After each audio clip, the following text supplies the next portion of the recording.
And this morning, I'm excited to introduce to you a special guest. He's a guy that many of you that are from the Gateway Church know. His name is Rocky Nichols. He's taught different times from the pulpit here. It's been about a year since he's been in the pulpit, but this is a special moment for him. This will be his first time preaching with a ministerial license from the Assemblies of God. And we're excited about that. That was on his Christmas wish list this year. And we're excited. But without further ado, I'm going to ask Rocky Nichols to come and join me. And would you give a big, wild, awesome? We got a few of the worship team. Let's hear it for Rocky Nichols. We love you, brother. The pulpit's yours. Wow. Amen. Thank you. Some news there that I didn't know about. Well, I'd like to say, Pastor Ben, last week, you asked us online to post what was on our wish list. And I just had a simple wish that I could get some new shoes. And guess what I got on today? I got my new shoes. So if I take a face plant onto the carpet, it's first of all because I'm a bit clumsy, but second of all, I know these new shoes are always a bit sticky. If I take a face plant out there, I'm hoping that one of you angels will catch me before I hit the ground. I'm going to take this opportunity to share with you my best Christmas gift story. Now, it's not the story about my best Christmas gift. It's just simply the best story I have about a Christmas gift.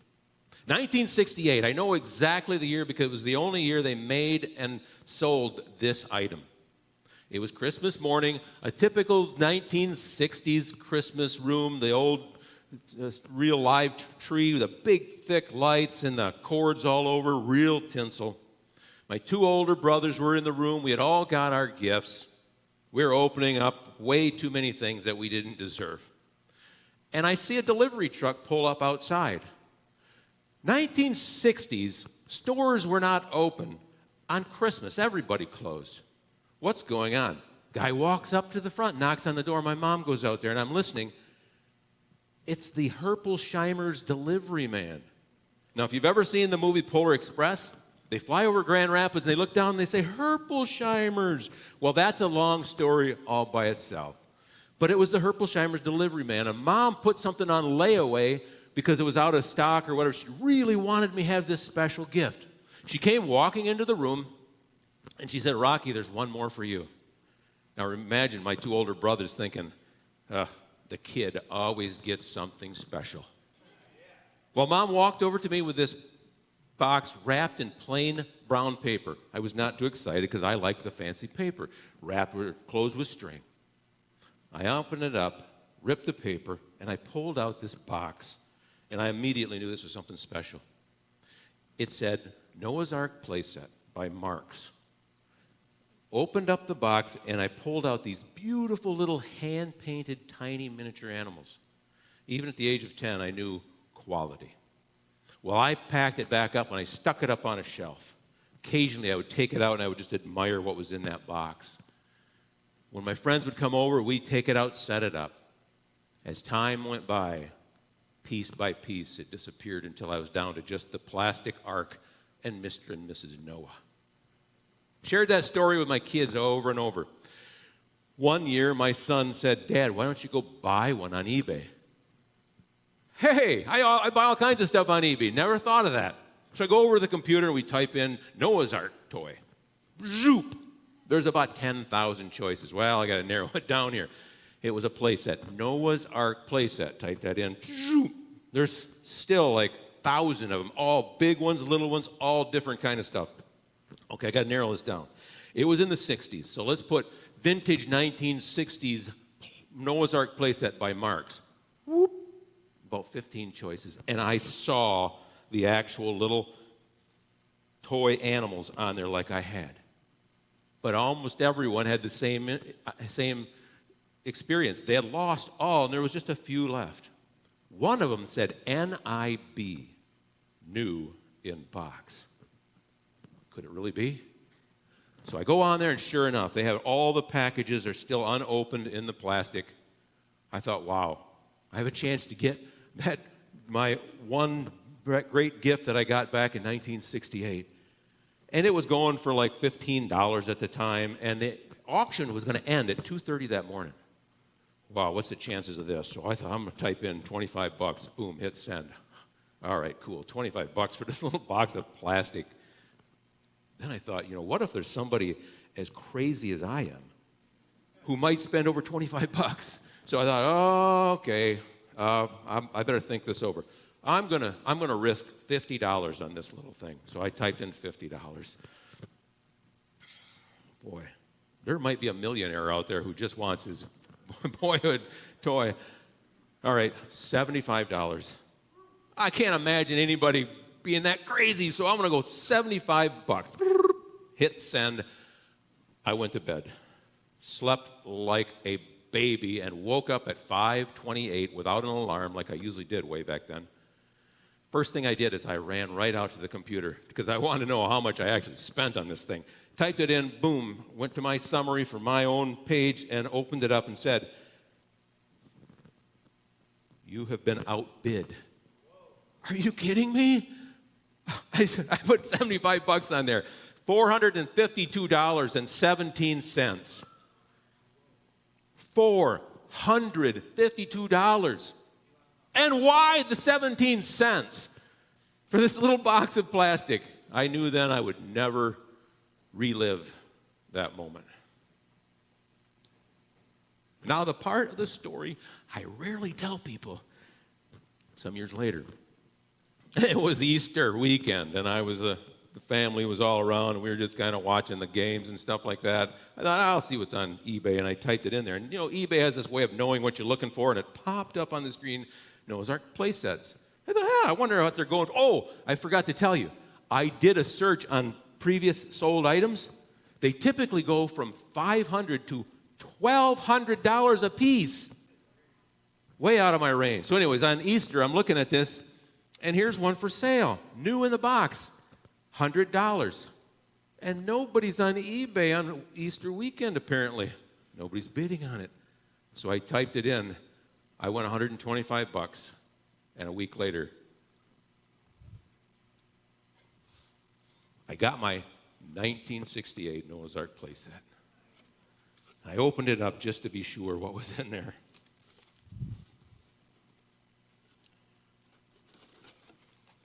And sure enough, everything was in there in the plastic bags, just like that day so long ago.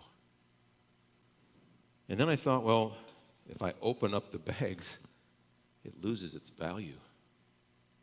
And then even more important, I noticed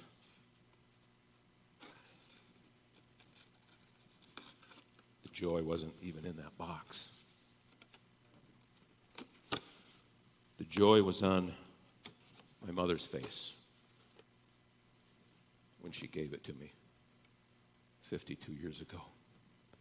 And the love that she had for picking this special toy out for me, because it certainly was a special toy. And today we speak about love. Immanuel, God with us. That love of God that is so even beyond precious to us. It's a peculiar experience I got up here. I knew this would happen because the last time I spoke up here was 52 weeks ago. We have all made a complete trip around the sun since the last time I spoke. And I've had numerous experiences out there, as you have, and for 50 or more weeks we've heard different sermons, and no offense, Pastor, but after a while it all kind of gets to be a blur of all these messages. But for me, there's nothing in between me and that past experience 52 weeks ago. I can remember exactly what we spoke about, even though I do have some notes here to remind me. But there's nothing to cloud my memory. We spoke about Hebrews 12. For the joy set before Jesus, he endured the cross. Today we speak about love. We heard about numbers and how God uses numbers in a specific way. It's called numerology. The number 3 is a complete number, represents the Trinity. And number 7 is a complete number of a week. You add 3 and 7 together, you get 10, a higher order of completeness. You have multiplied 10 by 10 by 10, you get 1,000, a millennium, even a higher order yet.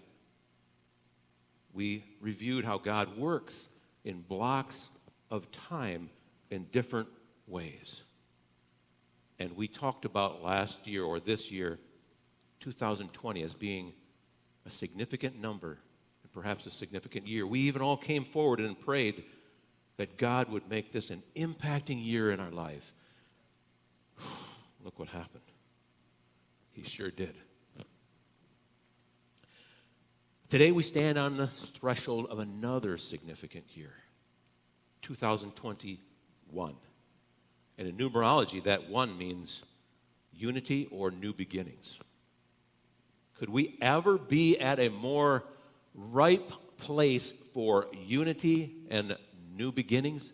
Because 2020 has been the most divisive year of my life.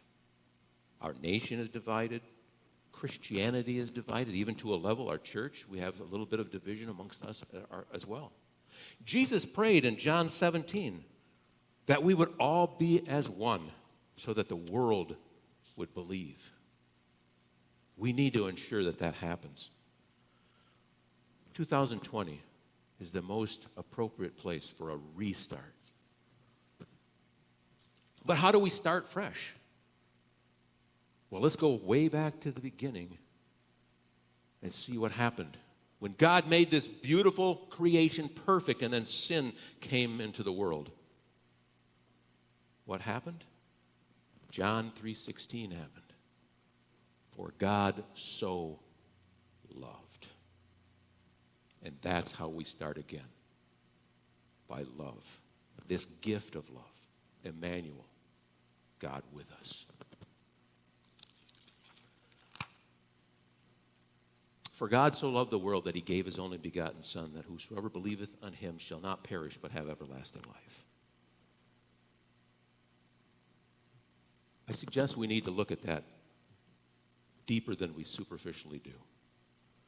Because we can often, as I have through the past, look at it in this way and read it, that God so intensely loved this world that he gave the most precious thing that he had to save that world. But if we look at it like that, we give the devil a victory. If we look at it a little bit more appropriately and read it like this, for God, in such a way, loved the people he created, that before the foundations of this earth, he already had a plan ready to implement to save those people. Love was not a reaction to save something precious. It was a planned, coordinated response to defeat an enemy that still works in the same way today. And we defeat that enemy in the same way by going to the cross. With that same love that nailed Jesus to it, we walk in humility and love. God gave this greatest visual image of love in action. He also gave us this complete checklist to understand what love is. It's in the first letter of Corinthians that Paul wrote to the Corinthian church. In Corinthians 12, Paul talks about the gifts of the Spirit. And in that church, they loved to come together and to practice those supernatural gifts. But they were getting carried away with them, and they were missing some key ingredients there. In chapter 14, and he goes and he talks about the order of how to use them in worship. And sandwiched between there is this most amazing dissertation of love. After explaining to them the gifts of the Spirit, he says, but let me show you a more excellent way, because if I speak with the tongues of men and of angels, but I have not love, I am nothing but this resounding gong or this tinkling little cymbal. If I have the gift of prophecy, and I can fathom all knowledge and all mysteries, and I have faith that can literally move mountains, but I have not love, I am nothing. If I give all that I have to the poor and literally sacrifice my body to the flames that I may boast, I gain nothing. Love is patient. Love is kind. It does not envy, it does not boast, it is not proud. It does not dishonor. It is not self-seeking. It is not easily angered. It keeps no record of wrong. Love does not delight in evil, but it rejoices with the truth. It always protects. It always trusts. It always hopes. It always perseveres. Love never fails. And as I read that over and over, I realize that I don't flow in love. You know, I can say I love my wife. I love my kids. I love my friends. I love my dog. I love my cat. He don't love me. I love ice cream. But those are all different loves. What Paul is talking about is something on a higher order. That chapter we often talk about as the love chapter. And we often think about it, oh yeah, we talk about that at weddings all the time, and it's appropriate. But I can't help but think this. Are there any Star Trek fans in the room? A few. Oh, look at all the Trekkies online. Thousands of you out there. Oh, great. All right, well, you'll connect with this. In the old original version of Star Trek, back in the 60s, we had this character of Mr. Spock. The Vulcan, everything was logical. He was in a class by himself as a character. Well, it was said in Hollywood that Leonard Nimoy, the man who played that character, anchored it so well with his personality that he couldn't get another job for other movies or other parts because every time he came on the set or on the screen, people thought, why is Spock in this movie? It seems to be the same for me anyways with 1 Corinthians 13. It always goes back, the love chapter that we talk about at weddings. Well, it certainly does apply there, but it has magnitudes of order beyond that we need to understand. When we speak about love, in the English language, we have one word, L-O-V-E, that covers everything. In the Greek, they have as many as 9 words for love. Thankfully, we only use 4 of them typically in the New Testament. And those, you've probably heard them before, eros, philos, storge, and agape. Eros is the physical love between a man and a woman. Touchy-feely stuff. Philos is friendship, brotherly love. Loyalty. The city of Philadelphia is the city of brotherly love. Philo. Storge is family love. You love your parents, you love your children, you love your siblings. It kind of happens, it's a bond. But agape, often called the love of God, is unconditional love. It's love that you give away, expecting nothing in return. Let me read the definition I found. Agape is unconditional love, not depending on any external factors. Acts of charity are born out of agape love. It does not require anything in return. If we go back to that chapter and we start to read through line by line, love is patient. 2 Peter 3:9 says this, the Lord is not slow in keeping his promise, as some understand slowness. Instead, he is patient with you, not wanting anyone to perish, but everyone to come to repentance. God is the ultimate example of patience, the creator of the universe, just sitting there waiting for us to come around. That's patience. Love is kind. We can insert the word good in there. Romans 8:28, and we know in all things God works for good. Psalm 136, give thanks to the Lord, for he is good. His love endures forever. Some versions say his loving kindness or his goodness. It does not envy. There are 2 kinds of envy. One that covets what someone has. The 10th commandment, don't also not covet.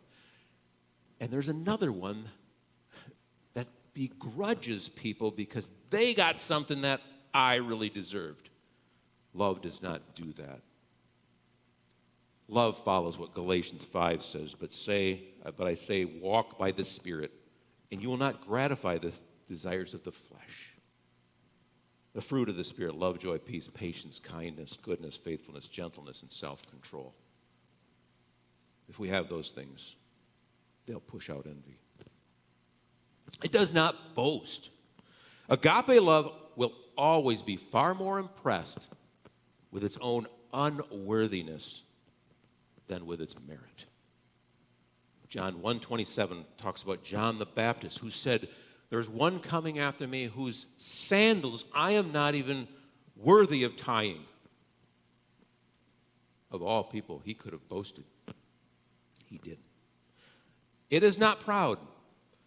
Love is not inflated by its own importance. I love this one. We used it a lot recently. Philippians 2:3. Do nothing from rivalry or conceit, but in humility count others more significant than yourselves. It does not dishonor others. How often we dishonor people, especially the elderly. And I found this one I love. Leviticus 19:32. You shall stand up before the gray-haired and honor the face of an old man. It doesn't discern whether they've deserved that or not. It says honor older people. And likewise, I've inserted in here, let's honor those who are wounded warriors, veterans, missionaries, people who serve in any way, and many of these are thankless jobs. People with special needs, the physically challenged, the homeless, aliens, those not aliens, the Star Trek kind, but those who are from outside of our border. Hebrews 13:2 says, remember the stranger that stands at your gate, for some have entertained angels unaware. Can you imagine that? A person from another land, lost, and you help them out, unknowing that they may have been an angel? It is not self-seeking. Love does not insist upon its own rights. Jesus before Pilate, and in Mark 15, and the chief priests accused him of many things, but he answered not. He said nothing in his own defense. Then Pilate asked him again, saying, do you not answer these? See how many things they testify against you? But Jesus still said nothing. And I love this. Pilate marveled at that. It is not easily angered. Agape love never becomes exasperated with people. I think we all know it's easy to become exasperated with people. Matthew 5:44. Love your enemies, bless those who curse you, do good to those who hate you, and pray for those who persecute you, that you may be children of your Father in heaven. That's a tough one. And this is one of my favorites. Maybe I shouldn't say this, but I'm going to say it anyways. Proverbs 25, it's the word, 21 through 22. If your enemy is hungry, give him food to eat. If he is thirsty, give him water to drink. In doing this, you will heap burning coals on his head, and the Lord will reward you. I've done that before. It does have a certain internal reward, but I don't know that I've done it for the proper reasons. It keeps no records of wrong. Do you ever keep a list? Do you ever point fingers? Recall a previous trespass? Perhaps we should move on. This is too convicting for me. Just a few weeks ago, Pam and I were watching TV, and I started talking during the show, and she says, quiet. And I said, well, you do the same thing. And right away, I realized, keeping a list, pointing the finger. Love doesn't do that. Love does not delight in evil, but rejoices in the truth. Here's one of my instant karma stories. When I was an apprentice, we had these vices on the machine with a removable handle. And it's stamped on every one that says, do not pound on the handle of this vice, because it loosens them up and then they get sloppy. Well, I was on the other side of the machine road doing my own thing, and one of the cockier, older apprentices was over there, and he's just wailing away on the handle of that vice. And I felt responsible. And I says, hey, you're not supposed to pound on the handle of that vice. So he took the vice off the handle, took the vice off this one, switched them, put them over there. Okay, I'll pound on the handle of that vice. And he picked up this 8-pound lead hammer and let it fly and missed the handle and went down and hit him on the instep of his foot. He went down in pain and went home for a couple days. And I was over there just roaring silently because I thought, whoa, you really deserve that. But in Matthew 7, verse 12, Jesus says, do unto others as you'd have them do unto you, the golden rule. That was not acting properly in love. It always protects. John 19, when Jesus is on the cross, mind you, he's hanging on the cross, dying in excruciating pain. And he says this to John, his beloved, woman, here is your son. Son, here is your mother. He's dying, and he's still looking out to protect his mother by giving her a guardian. Because it always protects, that's why abortion and compassion is something that is so serious a concern for believers. Because love compels us to protect those who cannot protect themselves. Love always trusts. And this does not mean that we are always naive, undiscerning, gullible. I'll read what I found in one of the summaries. Agape love will not be suspicious of the one it loves. It will be slow to believe any damaging news concerning the loved one and will always give the benefit of the doubt. Whatever the situation, love is ready to trust. To trust someone means that you are ever ready to believe the best in them. A person may have a dark past or be in some way undeserving of that trust, yet agape love is able to look beyond and offer a second chance. Love always hopes. And in this case, hope is seeing the potential in others. How many times did Israel fail God, but he always saw where they would actually go? Peter failed Jesus, yet the Lord restored him to a most honorable apostle. And if you've ever had children, you've probably already experienced it, or someday you will. Agape love always points to a brighter day ahead. Love always perseveres. The idea here is that we must show love whether or not it is convenient. 1 Peter 2, for what credit is it if, when you sin and are beaten for it, you endure? But if when you do good and suffer for it, you endure, this is a gracious thing in the sight of God. This is enduring love. And Jesus modeled it. Having loved his own who were in the world, even with all their flaws and their failures and their faithlessness of all things, he loved them to the end. Love never fails. And when we really understand and practice genuine agape love, we will never fail to do what is pleasing in the sight of the Lord.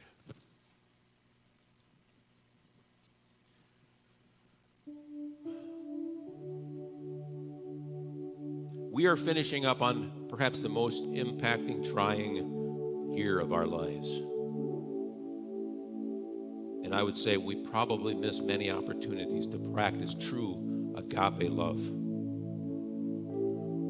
Opportunities that have never come in such abundance our way before. Currently, we have this self-focus on the ills of our country, potential damage to our economy, our health, of course, and our security. I'm concerned we might continue to miss this landfall of divine opportunities that God is parading right before us. Many would say that 2020 was the worst year of their life. I say that it has been the best year of our life to express God's love. Think about it. In the past year, have we been impatient, or you been impatient? Have you been unkind? Have you envied, boasted, been proud? Have you dishonored others? Have you been self-seeking? Have you been easily angered? Just go on Facebook or social media of some kind. Have we kept records of wrong? Have we delighted in the evil that has seemed to fall back on people who we think deserved it and not rejoiced when the good things happened even to them? Have we always protected? Have we always trusted that the Lord is working for good? Have we always hoped for a better day in someone's life? Have we always persevered? Because love never fails. But if, like me, I have to admit, I failed in many of those ways this year. I have to take note because 2021, in a few days, is a year of new beginnings, of unity. Can't help but think of the Charles Dickens tale, A Christmas Carol. My kids always hate it when hey, there's A Christmas Carol, we got to watch that again. But it has such an awesome message. This man who's so selfish and self-centered through his whole life has a come to Jesus moment, and he's given a second chance. In this coming year, we also have an opportunity for a second chance. And we're going to need it because the virus is not over. Our national division is not over. And all those world problems because of our self-focus that we've been ignoring for 9, 10 months, however long it's been, they as well are not over. But by giving the gift of love, the gift of Immanuel, God with us, we can make 2021 the greatest year of all. Paul finishes his dissertation on love by saying this: these three remain, faith, hope, and love, but the greatest of these is love. As we look forward to what lies ahead and we say farewell to this most impacting year of our life and our history, we complete the final message of this year and we finish this series of messages: faith, joy, hope, and love. Let us be reminded that the greatest